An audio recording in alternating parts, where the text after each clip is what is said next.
Kama ni mara yako ya kwanza unatembelea chaneli yetu ya Top 5 Media, tunakuomba ubonyeze neno subscribe, kisha kwa chini itatokea alama ya kengele. Tunakuomba ubonyeze kengele hiyo ili uwe wa kwanza kupokea taarifa katika chaneli yetu. Asante.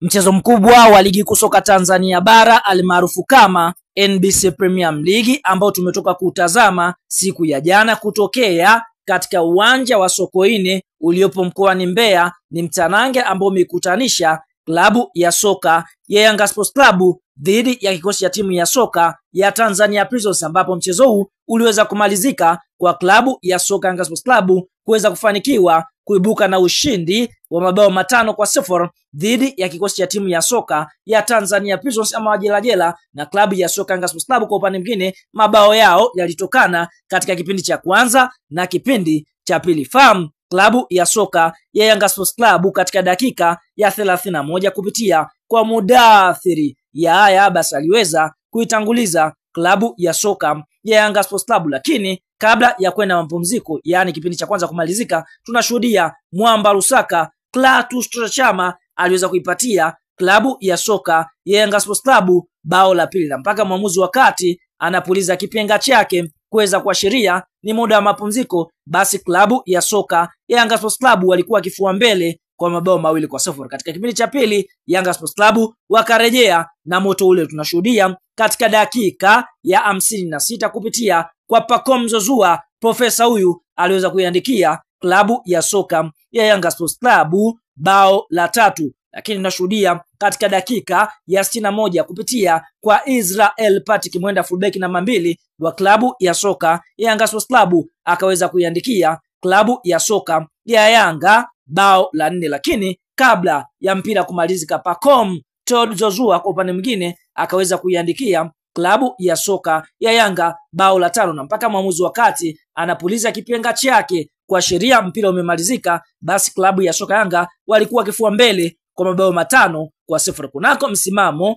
wa ligi kuu ya NBC kwa sasa, klabu ya soka Young Africans ama timu ya wananchi wapo katika nafasi ya kwanza, ambapo Yanga wamecheza michezo 28, katika michezo 28 wameshinda michezo 25, sare mchezo mmoja pekee, huku wakipoteza michezo miwili. Young Africans ama timu ya wananchi ndio klabu ambayo imefunga mabao mengi, wakifunga mabao 76, huku wao wakiruhusu mabao 10. Goal difference ni mabao 66 wakiwa na alama 76 katika nafasi ya kwanza ya msimamo wa ligi kuu ya NBC. Lakini katika nafasi ya pili wapo wapinzani wao ambao ni Simba Sports Club, ambapo Simba nao pia wamecheza michezo 28. Katika michezo 28 Simba wameshinda michezo 24, huku sare ikiwa ni michezo mitatu, wakipoteza mchezo mmoja pekee. Simba Sports Club wamefunga mabao 68, huku wao wakiruhusu mabao 11. Goal difference ni mabao 57 wakiwa na alama 75 katika nafasi ya pili ya msimamo wa ligi kuu ya NBC. Kwa hiyo tofauti ya alama kati ya Simba na Yanga Africans ni tofauti ya alama moja, kwa mbio za ubingwa bado ziko pale pale, kwa sababu tunashuhudia kwa sasa vilabu vyote viwili vimesalia na michezo miwili ya ligi kuu ya